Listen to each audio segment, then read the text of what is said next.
गेल्या काही दिवसांपासून मुंबईतील गिरगाव आणि आसपासच्या परिसरामध्ये सातत्याने विजेचा पुरवठा खंडित होतोय आणि गिरगावकर पुरते हैराण झालेत। रविवारी रात्री कित्येक तास वीज पुरवठा खंडित झाल्यामुळे अनेक गिरगावकरांना रविवारची रात्र जागून काढावी लागली। याच मुद्द्यावरून ठाकरे गटासह स्थानिक पक्ष आक्रमक झालेत। त्यांनी आज बेस्टच्या अधिकाऱ्यांची भेट घेऊन तातडीने तोडगा काढण्याची मागणी केली। त्यांच्यासोबत बातचीत केली आमच्या प्रतिनिधींनी।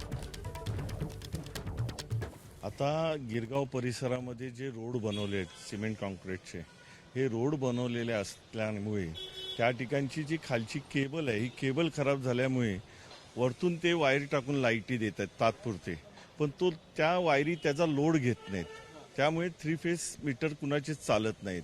बीएसटी आणि महापालिका काय 2 वर्षापूर्वी आलेली नाही आहे, परंतु अदानीला कुठल्याही परिस्थितीमध्ये मुंबई महापालिकेने जवळजवळ आंदोलन द्यायचं आहे बीएसटी, आणि त्यासाठी ही खटापट चालू आहे। मी फक्त एवढंच आहे त्यांना की आज त्वरित त्यांनी इथून पुढे टेम्पररी न करता कायमस्वरूपी लाईट ही गिरगावकरांना मिळाली पाहिजे, जी 50 वर्षामध्ये असा त्रास कधीच कोणाला झाला नाही।